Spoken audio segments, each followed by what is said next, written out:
Hello friends, रात के करीबन 12 बज रहे हैं। आप देख रहे हो अलर्ट 33 पर डरावनी कहानियाँ। ठंड का मौसम होता है। शंकर नाम का व्यक्ति लखनऊ से बिहार जा रहा था।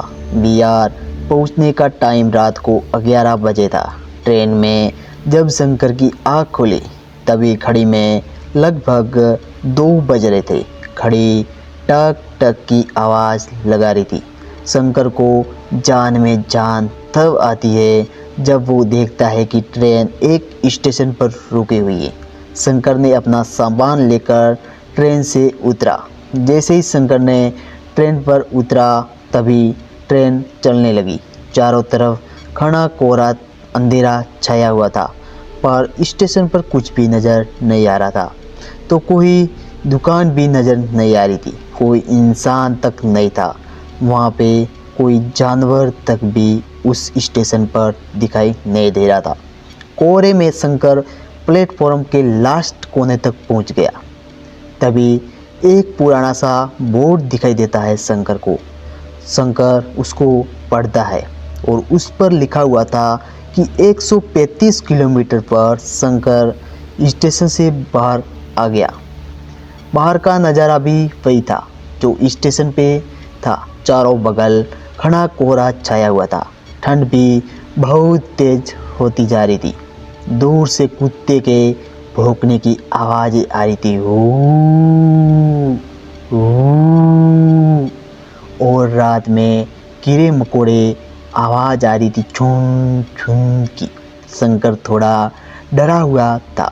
दोस्तों, अगर हम भी रात के समय में सफ़र करते हैं तो हमें किसी और से नहीं बल्कि भूतों से तो डर लगता है, क्योंकि हमने शुरुआत से ही ऐसी कहानियाँ सुन रखी है। दूर दूर तक न कोई इंसान और न कोई जानवर नज़र आ रहा था।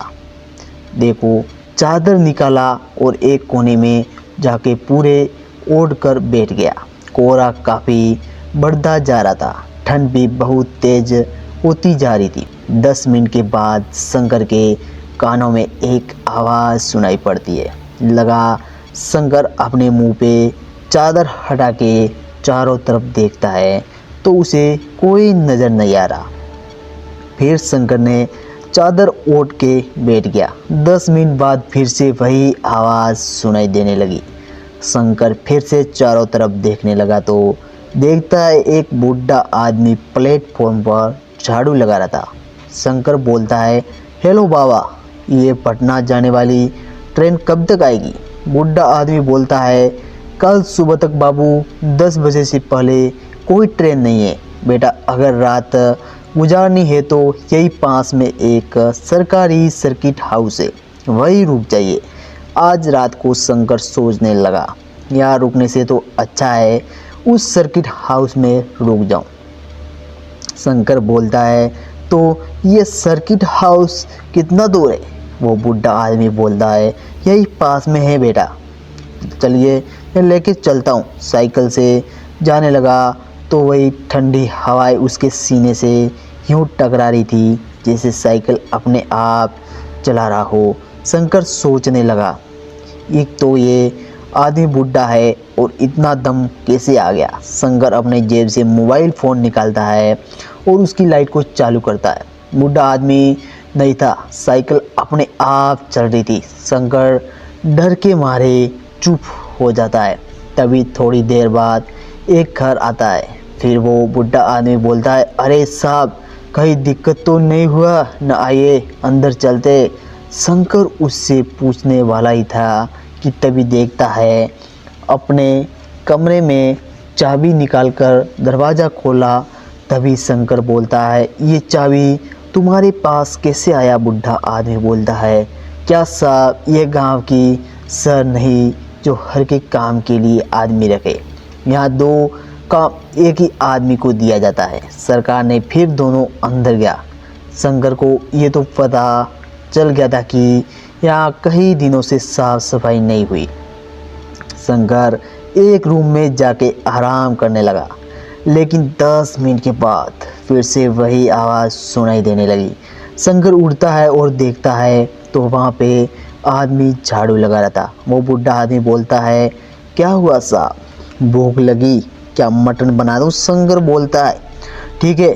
वो बुढ़ा आदमी अंदर जाके बोलता है, अरे साहब चाप खाए गए या गोली छोटी? शंकर बोलता है, कुछ भी बना लो। कि तभी एक बकरे की चिल्लाने की आवाज़ सुनाई देती है। शंकर का मन तभी उब चुका था, लेकिन जो आदमी इतना हेल्प किया था तो उसे मना भी कैसे कर सकता था।